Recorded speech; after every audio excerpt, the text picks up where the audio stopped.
I'm now cleaning to take away the gum and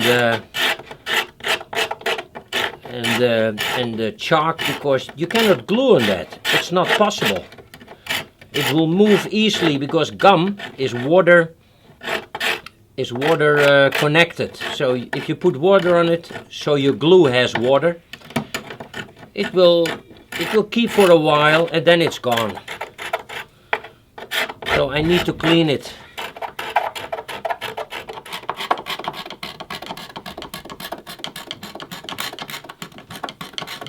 Because if you are going to sand it, your sandpaper, which I don't use sandpaper.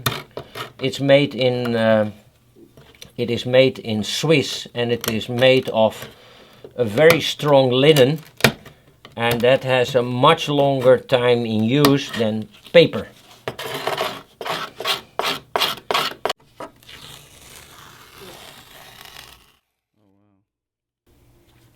Well, you can see there is no leather here anymore. It's gone. But there is a hole here, and if there is hardly leather, so air can move. Because when the action is put on it, it needs to close, and there is only one stripe of leather here, and you always need a second one. Here too, there is one, and you need a second one, or here, that you get on the edge. Also a good connection, because one way will be lifted up, and that this one is the good way, but here is only one on the inside, so where is the other one to close the system? So we have a problem. So the main problem is I have to do a lot of work in which 3 or 4 formal repair or restorers before me should have done that.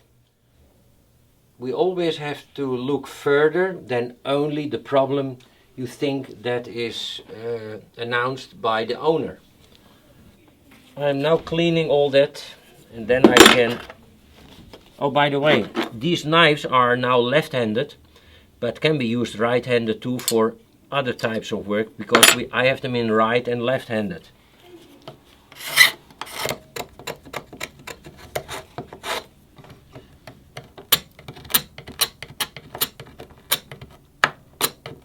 In a Mason and Hamlin, the front side of the foundation board is always a leakage problem. If you can close that correctly with glue and clamps, and sometimes necessary, you put 3 thin screws in it, flat-headed slotted screws, and then you can keep it on its spot almost forever. Because you never would like to have that move again, because when the glue joint is broken, the wood will try to shrink if there is a dry period. You have to avoid that. It may not shrink here. Here it's allowed, because there it can move, but not here. So we have an almost closed system now, except for this. So this is the job we have to do.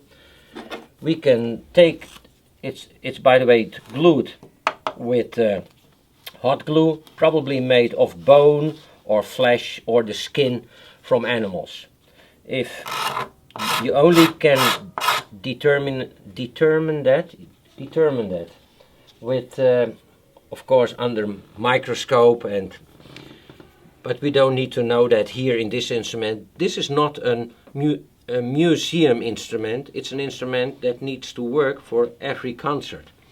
Then you can make your decisions to do some minor step aside in using materials and short kind of glues, because it needs to work and not to be as a museum instrument on a stage.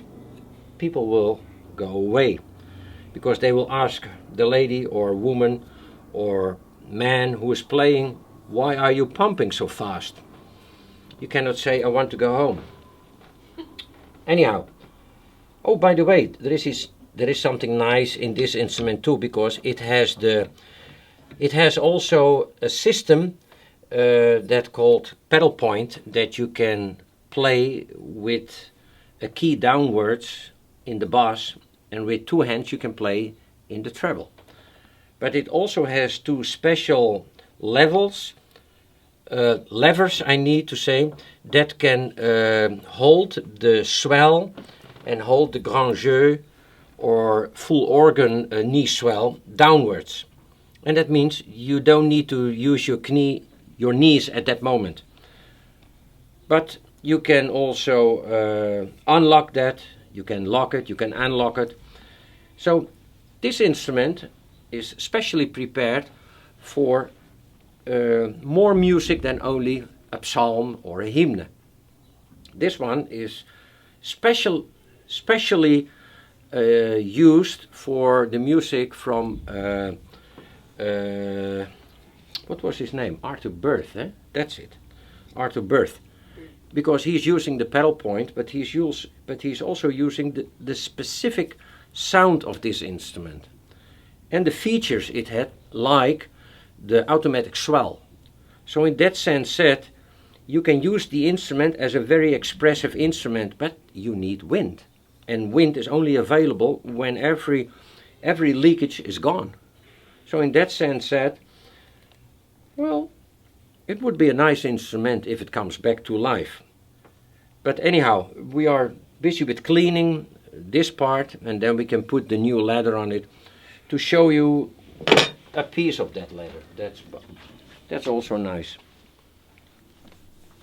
This is goat leather. It looks like, but this is that goat leather, gasometer leather, that you can use for gasket. It works perfect, very strong, and deteriorate not so easy, because sheep leather has another structure than goat. Sheep leather has 2 layers, and that will move.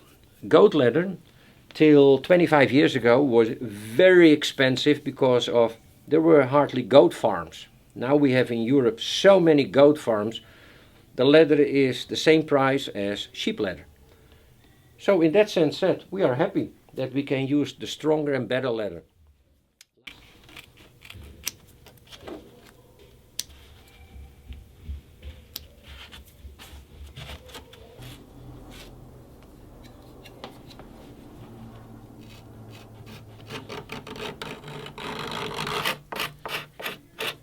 With a knife like this, you have full control over your scratching, because you can use 2 hands or 1 hand.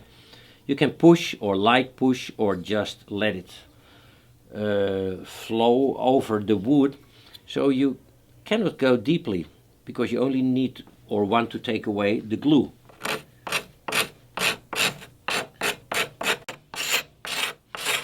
And by changing the curve or the angle of the knife, you can avoid scratches in your wood.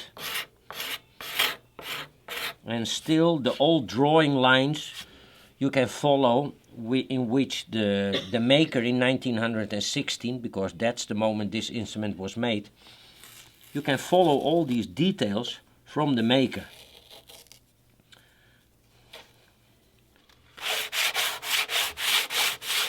Always use a piece of wood that you get it flat back. Well, of course we are not yet that far that I can say we can reassemble, because I need to do this first, and that will take a few hours. That's too long for the video. But there is one other thing which is also important to tell. If you are busy with a true restoration, of course, what I'm doing here is in between restoration and in between a repair, because in your workshop you can do the full restoration, and then you can slow down your speed, because you have to slow down. You cannot rush with the restoration. It's impossible. You make so many mistakes, but you need purified water too. If a glue is not easy to take away, like I do now with a knife, I don't touch the wood, I touch the glue, and I can rip it off. Because if you keep still, there is inside the wood, there is always a tiny bit of leftover from the original glue. So if you don't take that away, I can glue with that combination glue I make myself, or starch, which the old makers also use starch for gluing linen and papers. So they knew that product. But when we used that polyvinyl glue, PVAC, but then the version from the 60s, luckily they make it again because they knew that one is reversible, and the mix with the starch, about 25-30%, then you get a glue which will lay on top of the original glue, because there is still a layer, a residue of leftover. And after a week, 2 weeks, of many years, I noticed you take one scratch and it is gone again. Of course there is a little residue, but you can take that away so easily. So the ethics of restoration tells you, can I use that here too? Use it if you're on the road busy with a repair and some restoration work. Here I don't need it because it goes easy, smoothly away. So I don't need so much to use like water, because water is also getting into your wood and then you need time to let it dry, and don't use too much. How warm need to be the water. So I'm not yet finished, but to tell something about the ethics again, just do it carefully and do it the best. But if you can do it in a workshop, it's always the best. But think about somebody else after you need to work on it one day. And you don't like it if he says about you, that was not a good one. He brings me a lot of extra work. So I will not complain of what I found here, but it wasn't easy because I have to do the things over again or try to replace it a little bit that it gets a better connection. Therefore, it would be wise if restorers should come together more and could learn from each other, or if there is really someone with a bit more knowledge. There has never been a secret in this world. You can make a secret, but it isn't. So it's better to share. And I think that is the help for each of us.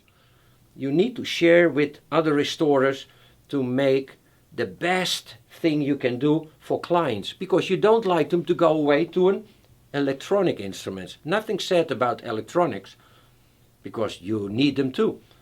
But you don't want to push them away the wrong way. So in that sense said, I'm lucky that we can fix this beautiful instrument to make it ready for concerts.